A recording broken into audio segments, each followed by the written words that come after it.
Hello दोस्तों, नमस्कार। आज हम लोग देखेंगे बायोलॉजी के क्वेश्चन जो सेल से रिलेटेड है, कोशिका से। तो आइए दोस्तों, हम लोग देखते हैं। कोशिका से total 148 question RRB group D में पूछे गए हैं, जो सारे क्वेश्चन बहुत इंपॉर्टेंट है आगे आने वाले जितने भी रेलवे के एग्जाम हैं उनके लिए। तो आइए हम लोग स्टार्ट करते हैं। ठीक है, तो हम लोग क्वेश्चन को स्टार्ट करते हैं अपने। सबसे पहला क्वेश्चन है कि संयोजी ऊतक में कोशिकाओं की एक दूसरे के सापेक्ष संबंधित स्थिति क्या होती है। तो संयोजी ऊतक की कोशिकाएं जितनी भी होती है वो एक दूसरे से बहुत ही दूर होती हैं। क्या होती हैं? एक दूसरे से बहुत ही दूर होती हैं। तो ऑप्शन नंबर सी सही है। आइए अगला क्वेश्चन देखते हैं। अगला क्वेश्चन है दोस्तों कि गोल्जी उपकरण को बनाने वाली चपटी ढेर किए गए थैलियों को क्या नाम दिया जाता है। तो इसको सिस्टर्नी नाम दिया जाता है। क्या नाम दिया जाता है? सिस्टर्नी नाम दिया जाता है। अगला क्वेश्चन है निम्नलिखित में से कौन सी विशेषताएं सूक्ष्मदर्शी के नीचे सभी कोशिकाओं द्वारा प्रदर्शित की जाती हैं। तो दोस्तों, जो कोशिका केवल प्लाज्मा झिल्ली जो होती है और कोशिका द्रव ये कोशिका द्वारा प्रदर्शित की जाती है। ठीक है, बाकी और जो है ये क्वेश्चन केंद्रक और कोशिकाएं ये नहीं प्रदर्शित की जाती हैं। प्लाज्मा झिल्ली, नाभिक और कोशिका द्रव ये भी नहीं की जाती है। केवल प्लाज्मा झिल्ली ये भी नहीं की जाती है, लेकिन ये की जाती है। ठीक है, केवल प्लाज्मा झिल्ली और कोशिका द्रव किया जाता है। अगला क्वेश्चन है दोस्तों, हाइपोटोनिक विलयन में पादप ऊतकों की तुलना में जंतु ऊतकों के लिए निम्नलिखित में से कौन सा कथन सही है। तो दोस्तों, इसका ऑप्शन नंबर सी बिल्कुल सही हो जाएगा। क्या हो जाएगा? ऑप्शन नंबर सी बिल्कुल सही हो जाएगा। जंतु कोशिकाओं में जो होता है वो बाह्य भित्ति के बिना लयन की संभावना अधिक हो जाती है। ठीक है, अगला क्वेश्चन, न्यूरॉन का के मुख्य घटक कौन से हैं। तो न्यूरॉन के जो न्यूरॉन होता है उसका मुख्य घटक द्रुमिका होता है, कोशिका होता है और तंत्रिका कक्ष होता है। ठीक है, अगला क्वेश्चन देखते हैं। अगला क्वेश्चन है कि कुछ जीव किसी भी तल से विभाजन द्वारा द्विखंडन दर्शाते हैं, लेकिन कुछ निर्धारित अभिविन्यास से विभाजन दर्शाते हैं। निम्नलिखित में से कौन सा द्विखंडन का निर्धारण अभिविन्यास द्वारा दर्शाता है। तो इसका राइट आंसर हो जाएगा लिसिमेनिया। लिसिमेनिया जो होता है, लिसिमेनिया हुआ। ठीक है, ये द्विखंडन अभिक्रिया द्वारा दर्शाया जाता है। अगला क्वेश्चन है दोस्तों, गाल्जी उपकरण में होने वाली कौन सी प्रक्रिया संश्लेषण में अपनी भूमिका दर्शाती है। तो दोस्तों, ये जो है क्वेश्चन, गाल्जी उपकरण का जो काम होता है ये सरल शर्करा को जटिल शर्करा में निर्माण करता है। इसमें करता है सरल शर्करा से जटिल शर्करा में निर्माण करता है। अगला क्वेश्चन देखते हैं। अगला क्वेश्चन है कि निम्नलिखित में से कौन सा यूकैरियोटिक कोशिका में झिल्ली परिपथ अंग नहीं है। तो राइबोसोम जो होता है ये झिल्ली से नहीं घिरा रहता है। ठीक है, बाकी लाइसोसोम कोशिका झिल्ली से घिरा रहता है, वैक्यूल ये भी कोशिका झिल्ली से घिरा रहता है और क्रोमोप्लास्ट ये भी कोशिका झिल्ली से घिरा रहता है, लेकिन राइबोसोम जो होता है ये कोशिका झिल्ली से नहीं घिरा रहता है। आइए अगला क्वेश्चन देखते हैं। अगला क्वेश्चन है दोस्तों कि पादप कोशिका रिक्त, जिसे वैक्यूल बोलते हैं, ठीक है, के अंदर उपस्थित तरल का नाम क्या होता है। जो पादप कोशिका में वैक्यूल रहता है तरल पदार्थ के रूप में, उसको हम लोग क्या कहते हैं। तो उसको हम लोग दोस्तों कमेंट करके बताइए, उसको हम लोग क्या कहते हैं? कोशिका रस कहते हैं। क्या कहते हैं? कोशिका रस के नाम से जानते हैं। ठीक है, अगला क्वेश्चन है निम्नलिखित में से कौन सी उपकला ऊतक की विशेषता नहीं है। तो ऑप्शन नंबर सी इसका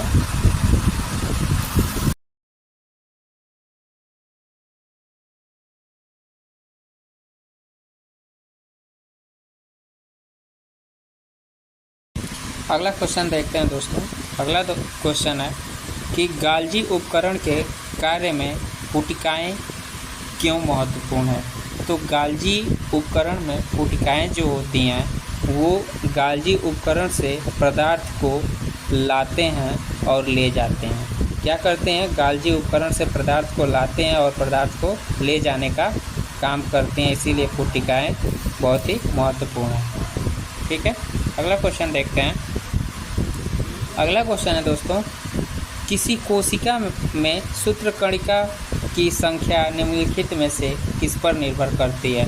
तो कोशिका में सूत्रकणिकाओं की संख्या जो होती है वो कोशिका की कार्यकीय सक्रियता पर निर्भर करती हैं। ठीक है, ऑप्शन नंबर डी सही हो जाएगा।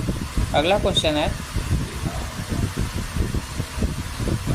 अगला क्वेश्चन है दोस्तों, न्यूरॉन अर्थात तंत्रिका ऊतक में कौन सा भाग प्रोटीन संश्लेषण के लिए जिम्मेदार होता है?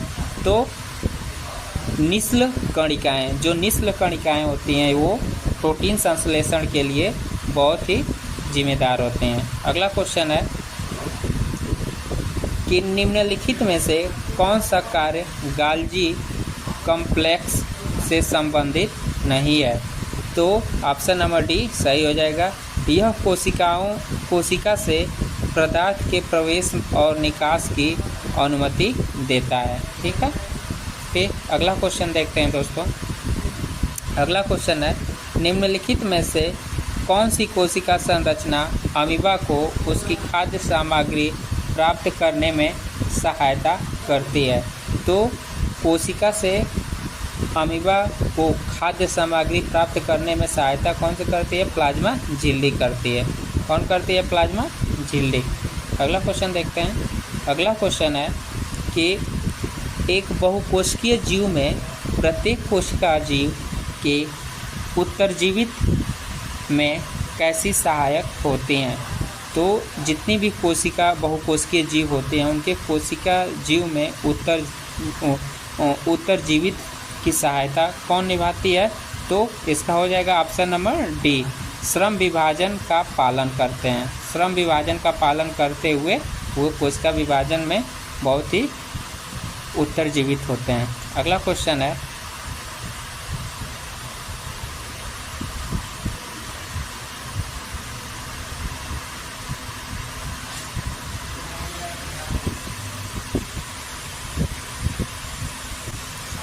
अगला क्वेश्चन है दोस्तों कि जीवों में मुकुलन के क्रम के लिए निम्नलिखित में से कौन सा विकल्प उपयुक्त है?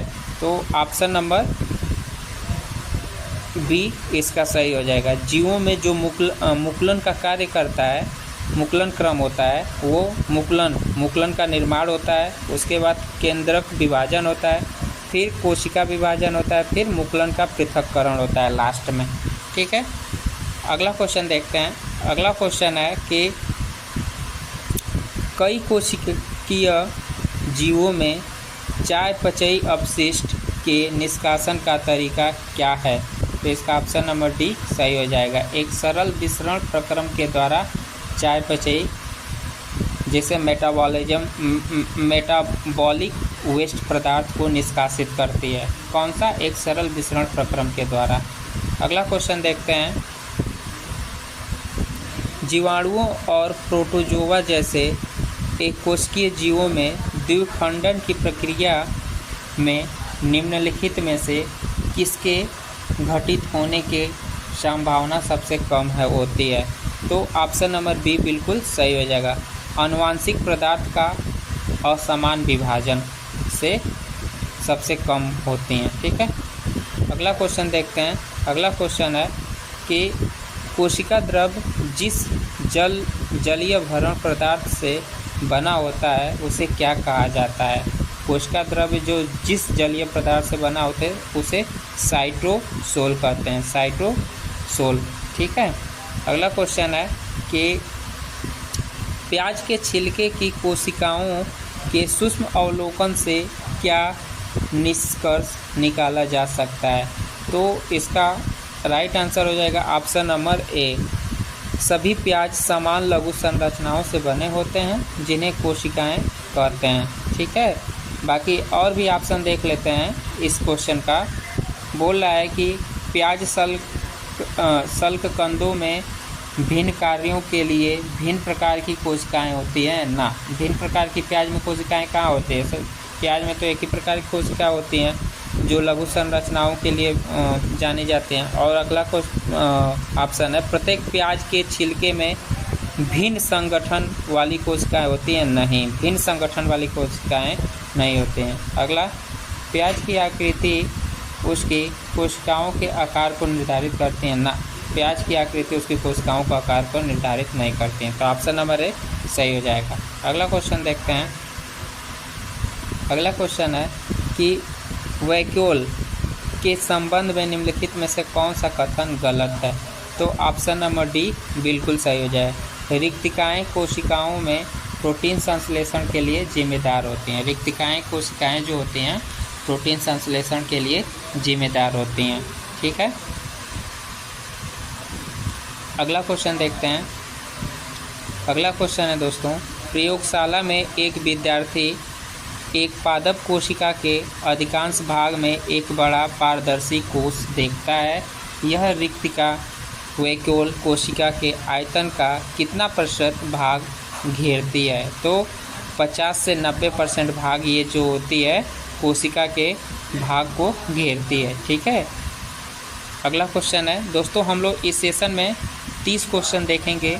अगर आप लोगों को ये PYQ क्वेश्चन जो है 2024 ग्रुप डी एग्ज़ाम में पूछे गए हैं, अगर आप लोगों को ये सेशन पसंद आता है तो हम लोग टॉपिक वाइज पूरा क्वेश्चन इसी तरह 30 क्वेश्चन करके हम आप लोगों को पूरा अपने YouTube चैनल के माध्यम से बता देंगे, चढ़ा देंगे इस वीडियो को। ठीक है, जो आप लोग को पसंद आएगा तो चैनल को ज़्यादा से ज़्यादा लाइक सब्सक्राइब कीजिए और अपने दोस्त को शेयर कीजिए और कमेंट भी अच्छा कीजिए दोस्तों।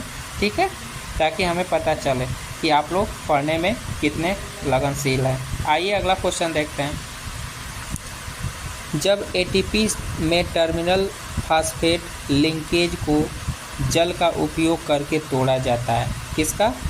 जब ATP में टर्मिनल फास्फेट लिंकेज के जल का उपयोग करके जब तोड़ा जाता है तो उसको kg मोल के बराबर मुक्त ऊर्जा देती है। कितना kg मोल के बराबर मुक्त ऊर्जा देती है?